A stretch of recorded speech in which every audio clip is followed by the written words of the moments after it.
8वीं कक्षा के सभी बच्चों को सीबीएसई कोर्स बी NCERT पार्ट 2 लाख की चूड़ियाँ नए सेशन में स्वागत करती हूँ। लेखक का नाम है कामता नाथ। लेकिन उसके पहले मैं आपको पिछले जो ऑडियोज थे उसका समरी बताने जा रही हूँ। ठीक है, तो पहले जो पैराग्राफ है उसमें हमने पढ़ा लेखक का ननिहाल जाना, यानी कि लेखक अपने गर्मी के छुट्टियों में अपने मामा के पास जाया करता था। वहाँ 1-1.5 महीना रहकर आता था। That is he used to go to his uncle's village and he spent his summer vacation there. Next paragraph में हमने देखा गांव में लेखक का प्रिय बदलू काका। वहाँ गांव में एक बदलू नाम का व्यक्ति था। मामा के गांव का होने के कारण लेखक उसे बदलू मामा कहना चाहिए था, लेकिन गांव के सभी बच्चे उसे बदलू काका कहते थे, तो इसलिए लेखक भी उसे बदलू काका ही कहता था। That is he used to call him Badlu Kaka instead of Badlu Mama because the children in the village used to call him Badlu Kaka. और थर्ड पैराग्राफ में हमने देखा कि लेखक का मामा के घर जाने का चाह। Why did the writer wanted to go to his uncle's village? What was the interest? लेखक का मामा के घर जाने का चाव का कारण यह था कि लाख की रंग बिरंगी गोलियां जो उसे बदलू दिया करता था।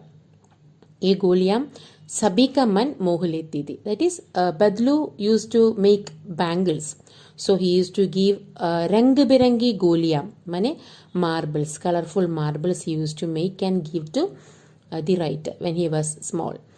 Now the next paragraph that is page number 6 में हमने पढ़ा कि चूड़ियां बनाने की प्रक्रिया। How Badlu used to make the bangles. मकान के सामने, बदलू के मकान के सामने बड़ा सा आंगन था, एक नीम का वृक्ष था, वह उसके नीचे बैठकर काम करता था और कैसे किस प्रकार चूड़ियाँ बनता था, ये सब हमने उस पैराग्राफ में पढ़ा। अब देखिए पेज नंबर 6 में सेकंड पैराग्राफ में पढ़ने जा रही हूँ। बदलू मनिहार दा माने बैंगल मेकर। मनिहार का अर्थ है बैंगल मेकर। चूड़ियां बनाना उसका पैतृक पेशा था माने ट्रेडिशनल जॉब, और वास्तव में वह बहुत ही सुंदर चूड़ियां बनाता था। And he used to make beautiful bangles. उसकी बनाई हुई चूड़ियों की खपत भी बहुत थी। खपत, अंडरलाइन द वर्ड खपत माने फेमस, फेम। आसपास के गांवों के लोग भी उससे चूड़ियां ले जाते थे। So not only the people in that village but the other people from other village they used to buy our Badlu's चूड़ियां। परंतु वह कभी भी चूड़ियों को पैसों से बेचता ना था। But he never cell the bangles for money. उसका अभी तक वस्तु विनिमय का तरीका था। अंडरलाइन द वर्ड वस्तु विनिमय। तो यहाँ हम वस्तु विनिमय के बारे में पढ़ेंगे। क्या है वस्तु विनिमय? इसका अर्थ है वस्तुओं का आदान प्रदान करना। कैसे? अंग्रेजी में हम इस सिस्टम को बार्टर सिस्टम कह सकते हैं। आपने पढ़ा होगा हिस्ट्री में। तो यहाँ पे वस्तु के बदले वस्तु का लेन देन करना, ना कि अपनी किसी वस्तु को पैसों से बेचना। यहाँ बदलू भी अपनी बनाई हुई चूड़ियों को बेचकर पैसे ना लेकर अनाज लेता था। तो पाठ में देखिए लोग अनाज के बदले उससे चूड़ियां ले जाते थे। अनाज माने ग्रेन्स। बदलू स्वभाव से बहुत सीधा था, very straight forward person he was. मैंने कभी भी उसे किसी से झगड़ते नहीं देखा। I have never seen him fighting और क्वारलिंग विद अदर्स। हाँ, शादी विवाह के अवसरों पर वह अवश्य जिद पकड़ जाता था। जीवन भर चाहे कोई उससे मुफ्त चूड़ियां ले जाए, परंतु विवाह के अवसर पर वह सारी कसर निकाल लेता था। आखिर सुहाग के जोड़े का महत्व ही और होता है। अंडरलाइन द वर्ड सुहाग के जोड़े। इसका अर्थ है शादी के समय पहनने वाला जो जोड़ा होता है। और एक सेंटेंस आपने वहां पे पढ़ा होगा कि वह शादी विवाह के अवसरों पर वह अवश्य जिद पकड़ जाता था। जिद पकड़ जाना माने किसी बात पर अट जाना, that is standing firm on a particular word. Because when the marriage, see, even the wedding season comes, Badlu will definitely be strict on the price of the bangles, even though he never sell the bangles for money, because he knows the importance of marriage in that village. For the people in the village, especially North Indian brides, they will wear special bangles in their hands during their wedding time. Not only the village people, the people in the city also, especially North Indian area, you can see this culture.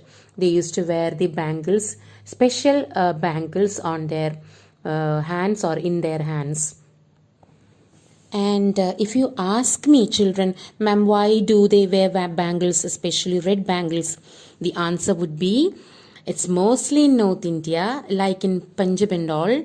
Married women, यानी कि नववधुएं अपने कलाई में, they used to wear red bangles after their wedding. It shows that they are newly wedded bride, and so the bride used to wear it for 40 days after the marriage. It is a symbol of happiness, good fortune and prosperity. But this happens in North India. But in South India, especially Kerala, we all are running after gold bangles, isn't it? Here, along with the other points which I explained, we consider gold bangles as a long-term investment too, isn't it? But should we continue with this is a question to be discussed, because nowadays we can read or we can hear from television a lot of suicide cases, robbery for the gold. So we need to rethink, isn't it?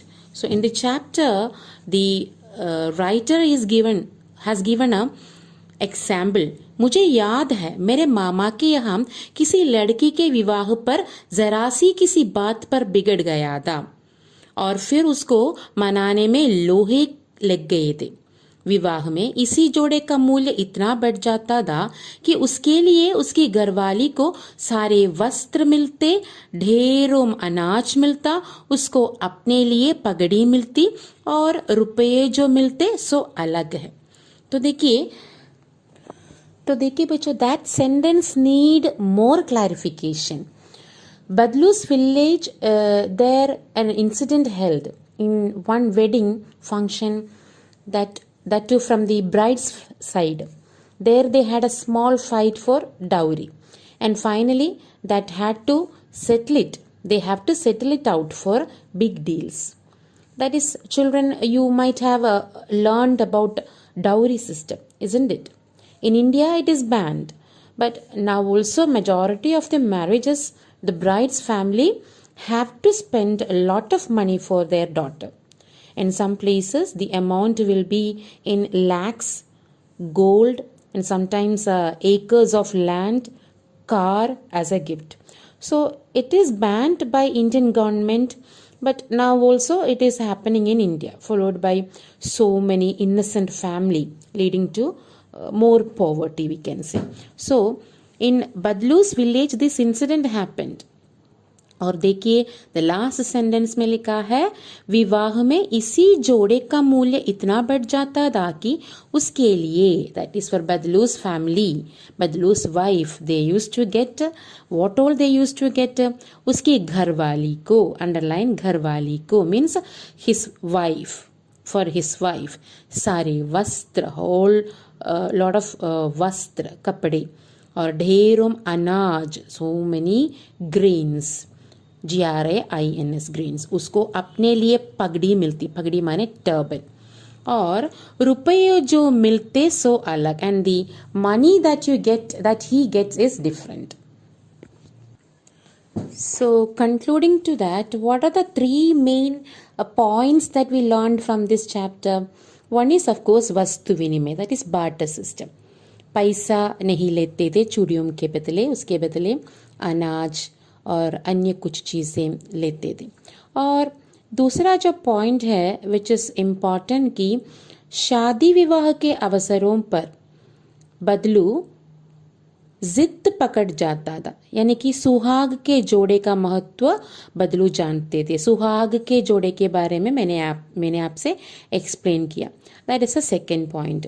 Third point we explained is about मामा के गांव के एक विवाह। 8वीं कक्षा